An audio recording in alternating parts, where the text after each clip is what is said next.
안녕하세요. 11월 15일 큐티 가이드 시작하겠습니다. 오늘 말씀에서 바울은 적극적으로 형제 자매들을 배려해서 그들을 사랑으로 보듬는 법을 우리에게 알려주고 있어요. 1번입니다.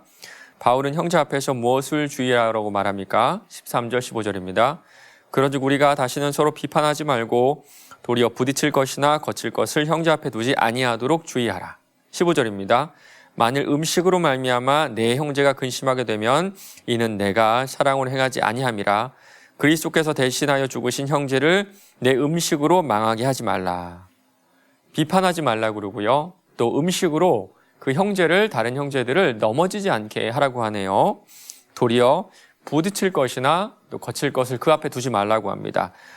교회 안에서 불화가 일어나는 거 보면 두 가지입니다. 너무 강하거나 또 너무 연약하거나, 너무 강하거나 너무 연약하거나. 강하면서 민감하지 못한 사람들은 자신의 자유를 강조합니다. 그러다 보니까 다른 사람들을 배려하지 못해요. 틀린 말은 아닙니다. 틀린 행동은 아니에요. 그러나 그것이 상대방을 힘들게 하죠. 반대로 연약한 그리스도인들은 내가 세운 어떤 기준에 따라서 행동하지 못하는 사람을 보면요, 받아들이지 못합니다. 끙끙 앓아요. 저러면 안 되는데, 저건 잘못된 건데. 어쩌면 우리에게는요, 이 두 가지 면이 다 있는 것 같습니다. 어떤 점에서는 아주 자유롭게 행동하고요, 어떤 점에 있어서는 자신만의 규칙 안에서 다른 사람들을 평가하고 다른 사람들을 판단하죠. 이 두 가지 모두 믿음의 형제 자매들을 걸려 넘어지게 합니다. 음식에 대한 문제도 마찬가지죠. 제사에 쓰여졌던 음식을 먹어도 될까요, 안 될까요? 먹어도 됩니다. 그런데 먹으면 안 돼요. 먹어도 되지만 먹으면 안 됩니다. 모든 것이 하나님께서 주신 음식이기 때문에 먹어도 되지만 누군가가 내가 그것을 먹는 행위로 시험에 든다면 먹지 않아야 합니다. 맞습니다. 우리의 행동 기준은 옳고 그름이 아니에요. 옳고 그름을 넘어선 굳이 따지자면 사랑의 민감함이라고 할 수 있을 것 같습니다. 그럴 필요가 없지만, 그렇게 안 해도 되지만 사랑으로 상대방을 배려하고 그 사람이 시험에 들지 않도록 조심하는 것. 어쩌면 가장 주의해야 할 것은 내 속에 있는 의가 아닌가라는 생각을 합니다. 2번입니다. 바울은 하나님 나라가 어떤 곳이라고 말합니까? 17절입니다. 하나님 나라는 먹는 것과 마시는 것이 아니요 오직 성령 안에 있는 의와 평강과 희락이라. 지금 로마 교회에 있는 성도들은 음식 때문에 좀 분쟁이 생겼습니다. 과연 우상에게 바친 제물을 먹어도 되는지, 그렇지 않아야 되는지 각자의 믿음의 분량에 따라 이것을 판단하고 있는 거예요. 여러분, 이런 문제가 중요할까요? 네, 중요합니다. 상당히 중요해요. 이런 실질적인 문제에 있어서 어느 정도 해답은 있어야 된다고 생각합니다. 그러나 그 음식을 먹고 먹지 않고가 하나님의 뜻대로 살고 살지 않느냐를 결정하지는 않습니다. 오직 하나님의 나라는, 그러니까 하나님의 통치를 받는 것은요, 의와 화평과 희락을 추구하는 삶이에요. 의는 하나님과 올바른 관계를 말하고요, 평강은 믿음의 형제자매들과의 연합을 말합니다. 희락은 무엇일까요? 그 안에서 내가 영적인 만족을 누리는 걸 뜻하거든요.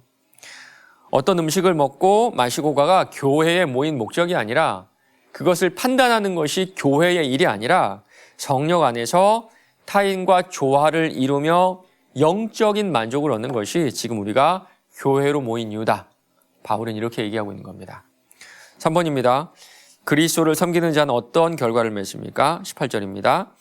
이로써 그리스도를 섬기는 자는 하나님을 기쁘시게 하며 사람에게도 칭찬을 받느니라. 먼저는 하나님을 기쁘시게 하죠. 왜 그럴까요?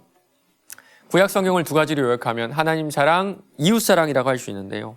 이렇게 이웃 사랑을, 이웃을 민감하게 배려한다면 바로 그것이 하나님 말씀에 순종하는 삶이라고 할 수가 있습니다. 자연스럽게 사람에게도 칭찬받지 않을까요? 맞습니다. 그리스도를 섬기는 자는 사람들에게 칭찬받는 사람들입니다. 야고보서 2장 15절에 17절 말씀이에요.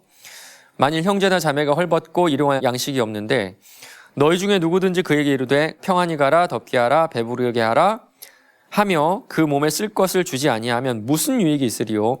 이와 같이 행함이 없는 믿음은 그 자체가 죽은 것이라.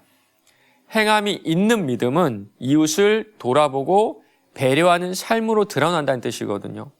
세상이 칭찬하지 않을 이유가 없겠죠. 4번입니다. 거칠 것을 두지 않는 것과 사랑으로 행하는 것이 어떤 관계가 있는지 묵상해 봅시다. 거칠 것이라고 번역된 말은요, 사람을 넘어지게 하는 장애물로 이해하시면 좋을 것 같습니다. 사람이 언제 넘어질까요?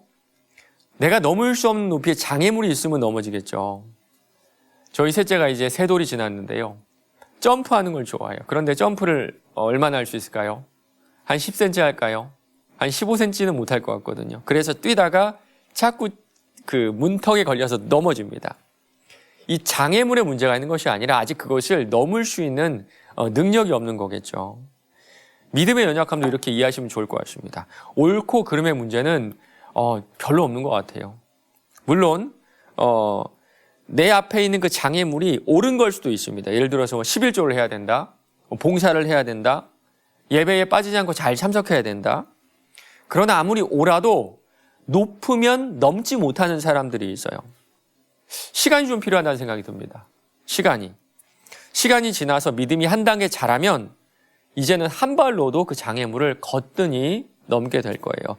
우리가 해야 될 것은요, 이렇게 부딪힐 것이나 걸리는 것들을 우리 형제 자매들 앞에 두는 것이 아니라 좀 치워두는 겁니다. 치워두는 거. 그리고 이것이 바로 사랑이에요. 사랑.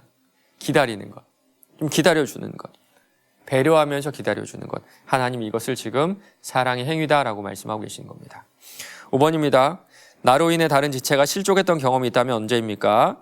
공동체 안에서 다른 지체를 온전히 사랑하기 위해 지금 내가 할 수 있는 일은 무엇인지 생각해 봅시다. 참 부끄럽지만 저는 많은 것 같아요. 돌아보면 저 때문에 시험 든 분들이 얼마나 많았을까? 얼마나 많았을까? 그분들이 부족했던 것이 아니라 제가 부족했던 것 같습니다. 그래서 이제는 좀 기다려주려고 그래요. 믿음이 연약한 형제만 기다리는 것이 아니라 제가 제 자신을 좀 기다리려고 하거든요. 할 말이 있어도 좀 참으려고 하고요. 무언가를 하려고 해도 좀 참았다가 하려고 그래요. 맞습니다. 누군가를 온전히 사랑하려면 절제가 필요하지 않을까라는 생각을 합니다. 요즘 젊은 사람들이 이런 말 많이 쓰거든요. 할 말 한 줄임말인데요. 늘려보면 할 말은 많지만 하지 않는다, 이런 뜻입니다. 내가 하고 싶은 말이 있어도 한 템포 쉬고 들어보는 것, 한 템포 쉬고 그 사람의 행동을 좀 지켜보는 것. 사랑의 시작이 바로 여기 있지 않을까요? 오늘도 믿음이 연약한 형제들을 민감함으로 돌보시는 저와 여러분 되시길 바랍니다.